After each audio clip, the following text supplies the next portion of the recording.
teman-teman yang lain. Silakan. Ya, saya singkat saja. Satu hal barangkali pemahaman tentang the food safety ya. Barangkali teman-teman kurang begitu paham. Kita tahu bahwa di suhu ruangan dengan 5 sampai 60 derajat Celcius itu adalah suhu kritis. Jadi nggak heran makanan basi, tumbuh jamur, tumbuh bakteri dan sebagainya. Yang menarik, pedoman dari BGN sendiri udah ditulis sama dia nih. Kunci keamanan pangan. Nomor 1, jagalah pangan pada suhu aman. Mana yang aman? Kalau suhunya udah antara 5 sampai 60 derajat. Itu sebabnya kalau kita pesta makan dengan prasmanan di skal gitu, di bawahnya ada pemanas, bukan supaya makanannya enak dan anget, tapi supaya ini menghindari bakterinya tumbuh. So pastikan bahwa makanan yang dibagi itu tidak masuk ke suhu 60 derajat ke bawah. Nah pikirin, cara satu-satunya adalah barangkali geser SPPG-nya ke kantin sekolah. Itu pertama. Kedua, ini menarik. Pelibatan siapa saja. Tolong libatin Persagi dong. Kita punya Persatuan Ahli Gizi. Nah yang menarik Bapak Ibu, barangkali ini pemahaman juga buat Anda, punten, izin. Ahli Gizi Indonesia tuh banyak sekali reno-renone, nek wong Jawa ngerti reno-renone apa. Jadi ada yang namanya ahli gizi yang berasal dari teknologi pangan. Kalau ahli gizi dari Tekpang, wah nggak heran dibelain itu semua kemasan, karena yang penting hitungan kalori. Mereka adalah penghamba UPF. Nah, libatkan juga TPG, tenaga pelaksana gizi. Mereka adalah orang yang paling tahu di lapangan, ya, kader. Nah, kenapa kelihatannya kader Posyandu TPG nggak dilibatkan? Karena BGN udah tahu pasti bakal dikuyo-kuyo. Karena apa? Iki panganan opo iki, ya kan? Lowong susu isinya dudu susu isinya gula tok itu ya, pasti dikuyo-kuyo. Ya jelas mereka nggak dilibatkan daripada merugikan, ya kan? Kontraproduktif. Nah, bicara tadi Bu Neti mengatakan list SPPG yang bagus dan tidak bagus. Bu, sulit Bu karena mereka tidak terbuka. Kita jangan tahu. Nah, yang saya tahu yang bagus Anda boleh follow ya. Itu yang namanya SPPG Bener Purworejo. Bener Purworejo tuh oke banget. Karena ya dia suka nanya sama saya. Tapi mereka juga kejebak akhirnya. Kenapa? Karena ketika di menu kering mereka kejebak dengan Promina. Mereka kejebak dengan susu ibu hamil.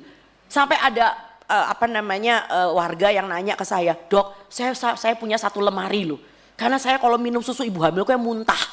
Itu kalau dihitung tuh berapa juta itu." Nah yang menarik adalah selalu pertanyaan Bapak Presiden kepada Pak BGN, Kepala BGN adalah udah berapa banyak dapurnya? Udah berapa banyak orang yang terima? Dia nggak tahu bahwa yang terima itu ada juga yang kejet-kejet gitu loh ya. Nah berikutnya lagi adalah kita harus merevisi panduan. Kalau panduan BGN masih tertulis ada makanan kering, ada susu formula lanjutan, yang nggak heran SPPG menyediakan itu, ya sampai ada ketua tim menggerak PKK, salah satu ibu camat dan ibu bupati yang kenal baik sama saya, itu mengatakan, "Dok gimana dok? Saya ibu bupati, tapi kalau aku nggak ngikutin, aku dikuyok-kuyok nanti ini, karena panduan BGN kayak gitu." Lah panduannya mesti direvisi. Nah bicara tentang pentahelix, untuk mengungkit, untuk mengubah cermin malnutrisi di Indonesia, kita kenal yang namanya pemerintah. Kita kenal yang namanya masyarakat, kita kenal yang namanya media, kita kenal yang namanya akademisi dan pakar. Akademisi nggak didengar Pak, masuk kuping kiri keluar kuping kanan, kalian aja nggak didengar kan sebagai perwakilan rakyat. Nah yang kelima pelaku usaha, wah iki gonge gitu. Nah si pelaku usaha sebetulnya bisa kita libatkan, jangan salah. Saya main sama pelaku usaha, tapi tolong BGN atau MBG jangan dijadikan etalase jualannya dia. Enak aja, mentang-mentang harga diskon, dikasih susu ibu hamil, susu formula lanjutan. Kalau dia mau terlibat, sediain itu dapur yang benar di kantin sekolah. Sediain itu mobil dengan berpemanas, sehingga anak-anak ketika menerima makanan itu masih 75 derajat Celcius. Tidak mendidih tapi masih bagus. Ya, coba Anda cek di belahan dunia sebelah mana, food tray itu disusun, diikat nganggo tali rafia gitu. Mesano itu khas Indonesia itu loh. Ya, jadi Anda lihat bahkan di India aja mereka membagi langsung di dapur makanan basah, makanan yang keluar dari panci. Oke, and then ada satu lagi. Ada anak yang sebetulnya punya kebiasaan sarapan Bapak Ibu. Tapi gara-gara ada MBG dia jadi nggak sarapan. Karena apa? Takut dimarahin sama gurunya karena makannya nggak habis.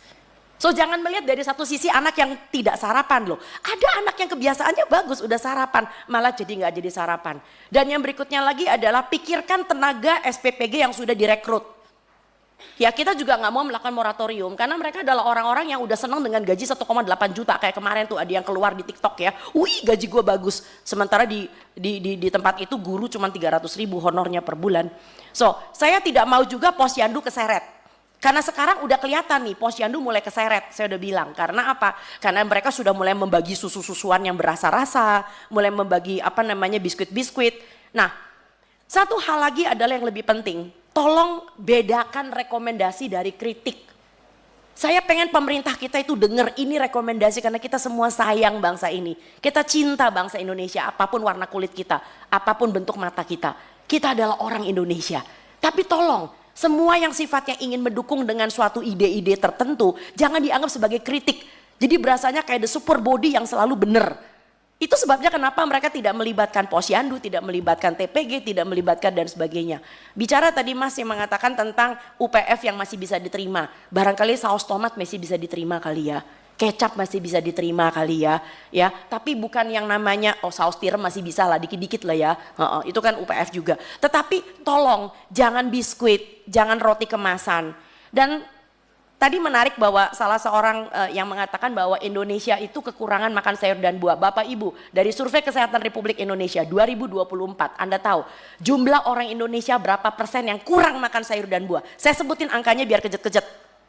96,5%. Ini adalah tanah air yang kaya. Varian sayur dan buah terbanyak di seluruh daerah tropis ada di negeri ini. Tapi Anda bikin anak-anak Anda makan bakmi. Anak-anak Anda makan spaghetti, requestnya adalah burger. This does not make sense at all. Terakhir, intoleransi beda dengan alergi. Jadi kalau nanti misalnya Anda memanggil BGN dan BGN dengan gagahnya mengatakan nggak ada tuh yang muntah. Lah iya, intoleransi beda dengan alergi. Alergi saat diberi langsung muntah, langsung diare, langsung mencret, langsung berak-berak. Tapi intoleransi itu ibaratnya seperti Anda punya mertua 3 bulan di rumah. Kalau dia baru datang 3 hari nggak apa-apa, it's okay. Tapi begitu mertua ini mulai 3 bulan, jadi yang disebut dengan exposure, paparannya harus sering. Tiap hari minum susu, lah jeder. Setelah sebulan 2 minggu, mulai kembung, mencret. Itu intoleransi, jadi intoleransi beda dengan alergi. Jadi saya sakit hati kalau ada orang mengatakan itu dasar norak aja nggak biasa makan enak. Bukan nggak bisa makan enak karena diintoleransi. Dokter kan juga nggak bisa makan tiramisu. Barangkali itu aja. Kami di sini semuanya dengan senang hati ingin membantu. Karena kita adalah bagian dari rakyat Indonesia. Undanglah kami nggak dibayar, kami juga mau kok. Tenang aja. So silakan Bapak Ibu yang terhormat, ini adalah suatu ajuan dari kami dan barangkali sedikit mau ditambahkan oleh Mbak Olive. Monggo. Silakan. Baik, terima kasih banyak Ibu dan Bapak tadi masukan.